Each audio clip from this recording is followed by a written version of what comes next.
Hello, everyone, and welcome now today to IELTS Speaking Exam. We are going to look at the must-knows and what you need to know in the IELTS Speaking Exam. And I wish to be very, I wish to take this time to take you step by step so that we can all understand what we need to know to pass the IELTS Speaking Exam. Now, for the introduction to the speaking exam is that this is the shortest exam in IELTS. IELTS speaking subtest is the shortest. This is exam which you will prepare for many lessons, many sessions. Probably you are attending a training that takes around 6 weeks or even months. But then you go to the exam and you will just have 11 to 14 minutes to do that exam. This has been shocking to some of the students when I'm introducing IELTS to them, and then I tell them that this exam takes just 11 to 14 minutes. Now it takes 11 to 14 minutes because the examiner will be controlling your time. That is, if you are talking a lot, the examiner will be stopping you. There's nothing wrong with that, really, unless if you're going off topic. But it is very important to expand your answer so that you can ensure that your speaking will, your answering of the questions will last at least 11 minutes. Because if you speak for less than 11 minutes, then you will have wasted your time because the minimum amount of time you are given is 11. This is the time that examiners have envisioned that is enough to answer the question frame that they have prepared for you. So it is very important that you ensure you are expanding your answers enough so that you can be within the given time frame. Now, important to notice that the exam can be face-to-face or video conversation. Video conversation has not been very famous before the COVID-19 pandemic, but during and after the COVID-19 pandemic, we are seeing that testing organizations, that is IDP, IELTS, and British Council, are tending to lean more towards the video exam. And what happens really for face-to-face exam is that you will be in a room with the examiner. So you will enter into a room and you'll find only the examiner there. The examiner will offer you a seat. You sit facing the examiner, and then they will be asking you questions as you answer them. Now in that room, it is only you and the examiner. The person who will be ushering you in will be left outside of the room. So the examiner asks you questions, you answer the questions. Now, when you look at the video conversation exam, this can happen through a Zoom call, can happen through a Google Meet. It's a teleconferencing kind of, but the participants will be you and the examiner. So the examiner will be asking you questions via the video, and then you will be answering questions not very different from the face-to-face exam, only that it is being conducted by someone who is geographically situated far from where you are. The next thing to note about this exam is that it is a formal interview. It is not just ordinary conversation. So you need to be very systematic in the manner in which you answer your questions. You cannot just answer questions anyhow, but your questions need to be arranged in such a way that they are addressing what has been asked into details. So you cannot just respond to questions the way you respond to normal conversations. If, say, someone asks you, where do you live? You cannot say, I live in an estate. Say your estate is called Eagle Estate. You cannot say, I live in Eagle Estate, and you just end your conversation, because that is what happens in normal conversation. A friend of yours asks you, where do you live nowadays? You tell them, I live in Eagle Estate. In IELTS, you may need to explain where Eagle Estate is, because you need to give your answers in a paragraph form and not really in one word or just two-word form.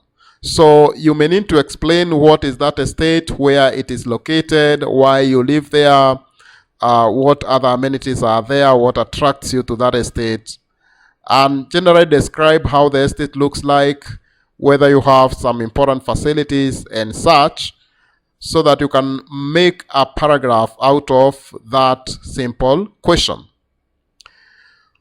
Now, you also need to know that this exam is recorded, and it is recorded for the purposes of remarking, and also the exam is not marked by one examiner. Another examiner will listen to your conversation in the recording and award their marks. In the case where you have requested for remarking, they will not ask you to go do another exam so that they can remark. They will just listen to the recording and make a decision. So when you go to the exam, it is very important that you speak with a voice that allows the recorder to pick up what you are saying very well, so that it doesn't disadvantage you when the other examiner is listening to the recording.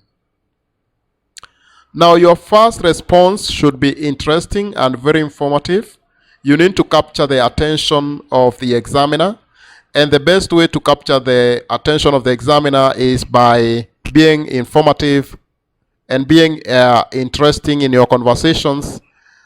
And lastly, we are noting that your body language should be very appropriate, because it is very okay to use body language in IELTS.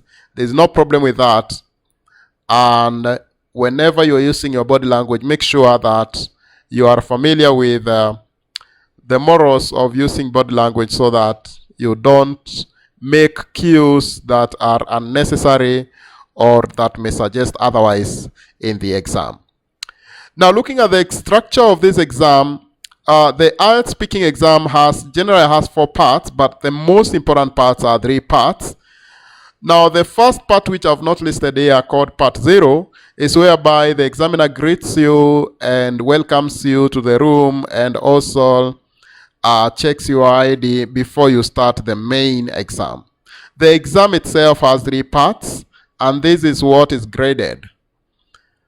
The first part takes 4 to 5 minutes, and in this part what really happens is that the examiner asks you a few questions about your background, as we are going to see in the subsequent lessons and videos, whereby we will be talking about each of these parts. So in this introduction video, you just need to know that there are 3 parts, but the contents and the strategies of how to address questions in each of the parts will be coming in the subsequent lessons and videos, and you can check them, because you really need to know what to do for every part.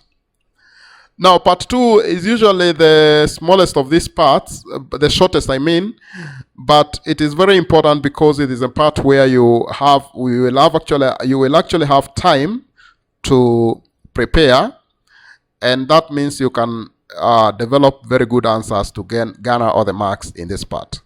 Part 3 is also a discussion, just like part 1, but now in part 3, the discussion will be based on the question that you did in part 2, but your opinions will be sought after a lot by the examiner. So you need to prepare for this exam. That is for the day that you'll go to do the exam. You will need to prepare psychologically so that you can talk. Remember, when you go to do some other exams where maybe, for example, you're required to just write, you may not prepare yourself to speak.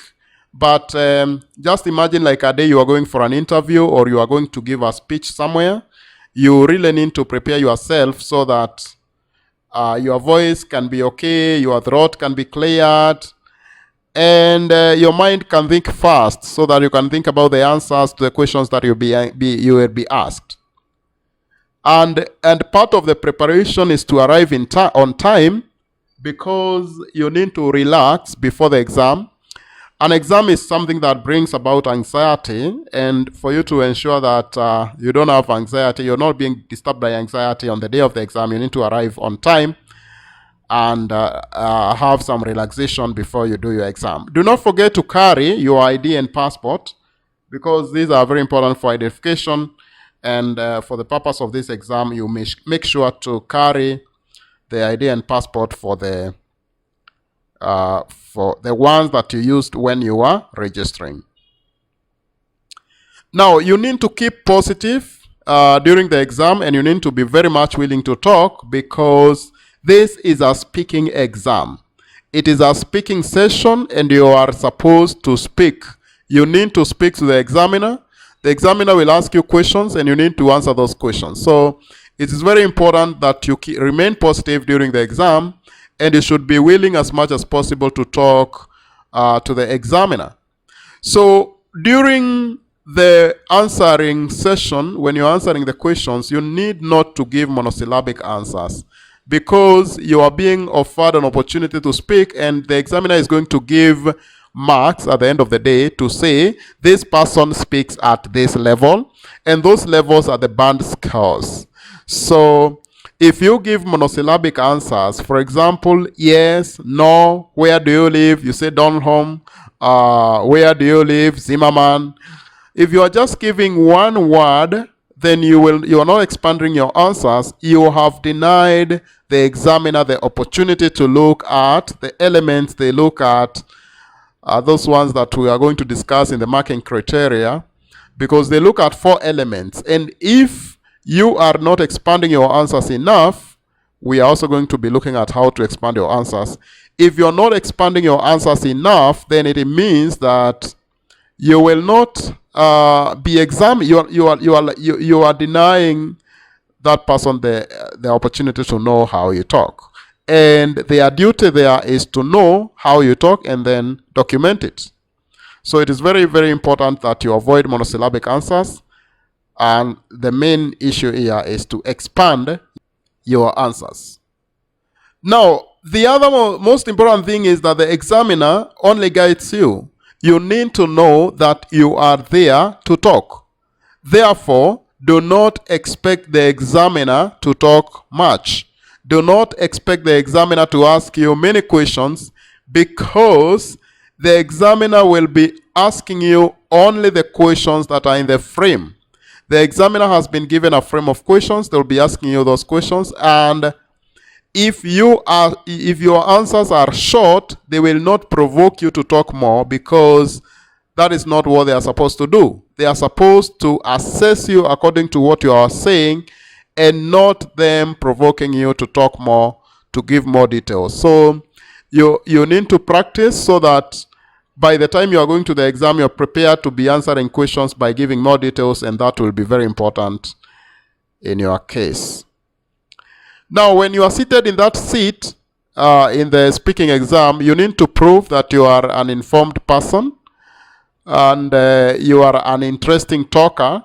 You are a person who can talk and can give interesting stories, because it is very, very important to answer those questions, even if you are not very sure of what you are answering, making sure not to go out of topic. But the main issue here is speaking, that you need to speak, so that the examiner can get a chance to evaluate you.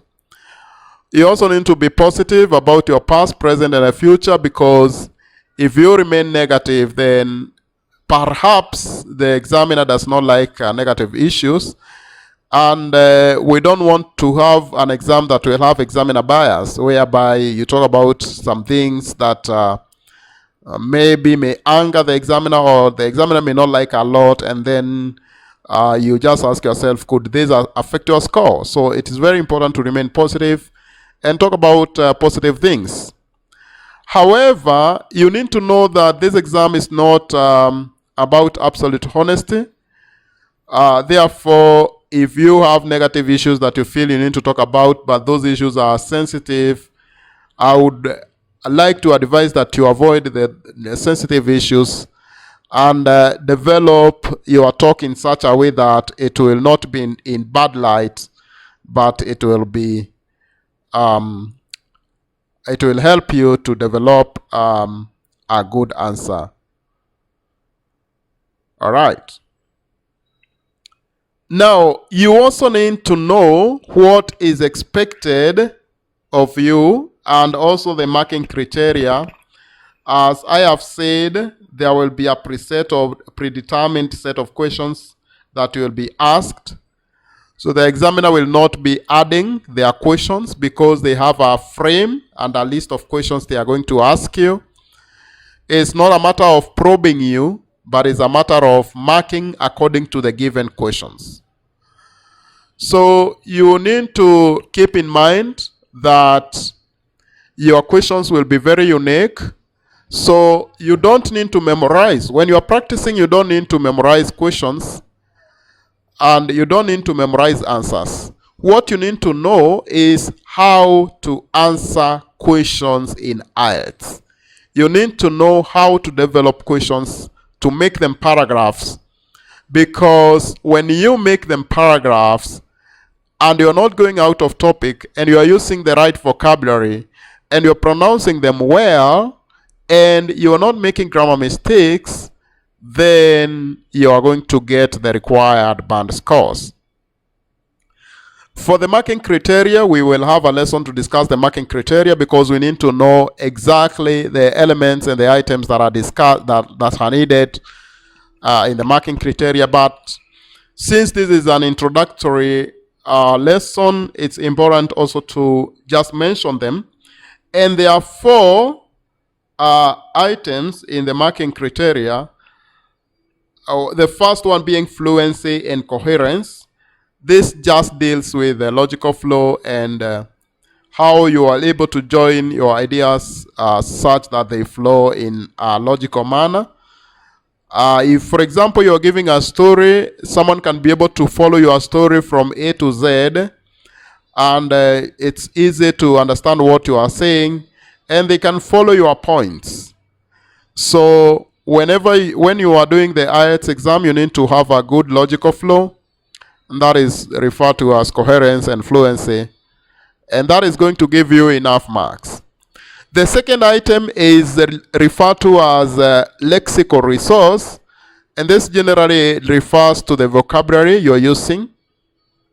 And this means that if you're referring to a particular item, you are referring to that item using the correct word, not just repeating words unnecessarily.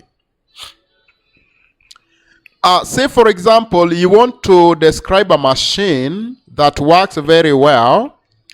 Now, someone who doesn't have appropriate vocabulary may talk about that machine works very well. But a person who has the appropriate vocabulary may talk about a sentence like, that machine is very efficient. The word efficient is a better one than very well when you're describing how a machine works. So when we talk about vocabulary, people need to understand that we do not mean that you need to use complicated words. You don't need to use complex words, but you need to use the right words to describe what you are describing. That when you are talking about students who go to school at a younger age, you are referring to them as pupils. When you are referring to the people who go to the university, then you talk about university students. When you are referring to people who are to do an exam, you refer to them as candidates. So, using the right words to describe, the most appropriate words to describe what you're describing, you will get marks for lexical resource. When we talk about grammatical range and accuracy as the third item, also anything to do with grammar, like tenses, sentence structure, punctuations. When you are talking, we can be able to say that you are putting a comma somewhere, a full stop somewhere. You are constructing your sentence well. So you'll also get marks for grammar. So we will be looking at this exhaustively. So this is just an introduction. The fourth item is pronunciation, that you need to pronounce your words well. The other person, regardless of their accent in English, can understand what you are saying. That you can communicate in English and anyone can understand you. So the way you say English words should be appropriate, should be perfect. If you pronounce your words well, you get all the marks for pronunciation. Now, you also need to expand your answers. Remember, we have said that IELTS speaking is not ordinary conversation. So your answers must be expanded appropriately. That your answer should be a paragraph.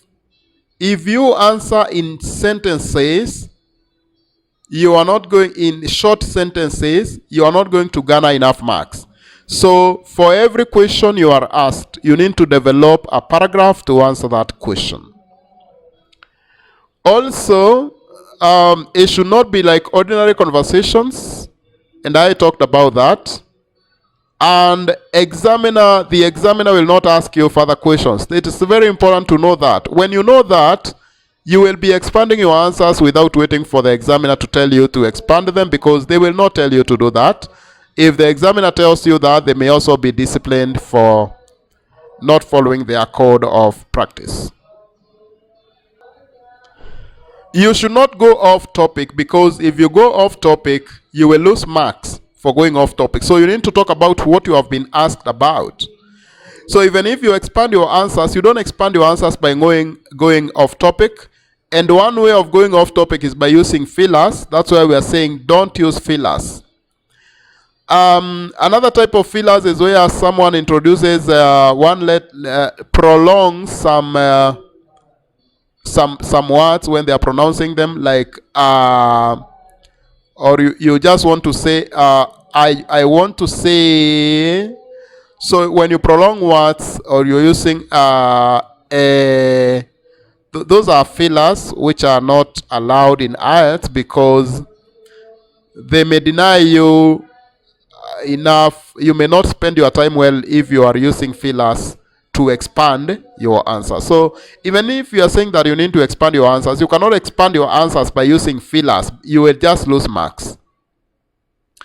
Now, we want to encourage the use of simple language, not complicated language. You don't need to use complicated words. If you are using a complicated word, you need to be sure the meaning of that word. And the word should be a vocabulary, the best suited to be used at a particular context. Because if you use complicated words, the examiner may also not understand what you are talking about. And maybe you may also be using them you may also use them incorrectly, because probably you also don't understand the correct meaning of those words. So we encourage simple English, just be concise. Now, because there are marks for fluency, we encourage that you try not to hesitate. Because if you hesitate, if you have hesitations in your speaking, your fluency will be affected. Hesitation sometimes comes, goes hand in hand with repetition. So if you have hesitation, repetition, your fluency will be affected to a greater extent, and we don't want that. So it is very important that you avoid hesitation. Now, it is also important to know how to give an opinion, because if you don't know how to give an opinion, then you will have problems, especially when you are doing part 3 questions and some part 1 questions, because they deal with I. They will be asking you to explain something, so you will be using I. So these are just some of the words that you can use to give an opinion. You can say, I think that, in my opinion, in my view. If you ask me, and these others, so you can just look at them, and they will help you to give opinions when you are answering your questions in IELTS. And they are very important. Also, the other importance of knowing these words is because you are supposed to vary your sentences to avoid repetition. And if you are doing repetition, you will lose marks. So if you have a variety of ways that you can be able to start your sentences or construct your sentences, it will be an advantage to your end. Now let's talk about ending or conclusion, how you conclude the speaking exam. Now at the end of the exam, the examiner will ask you, will thank you for speaking with them, and then they are the ones that will tell you that your exam has ended. So what are you supposed to do when this happens? When the examiner ends the exam and thanks you, you're also supposed to thank the examiner for their time. Say, for example, the examiner tells you and say your name is James, and then they tell you, James, that's the end of this exam. I want to thank you a lot for speaking with me this afternoon, and I want to wish you a nice day. So as James, you respond like this. Thank you too for having me this afternoon. I appreciate it that you found time to have me, and I also want to wish you a nice day. So you also thank the examiner and wish them a good day. Make sure that your final impression is good, even if the exam was not very good to you, because you need to remain positive until you leave that room. So you also need to remain calm and do not show any indication that this exam was very hard for you, because as we said, we don't want a situation where examiner bias may affect you. So that's why we are saying, even though we are saying all these things, you don't need to overact. You need to remain as natural as possible, because you do not need to show any signs of overacting. So guys, that brings us to the end of this lesson, and it sums up the basics of the speaking exam.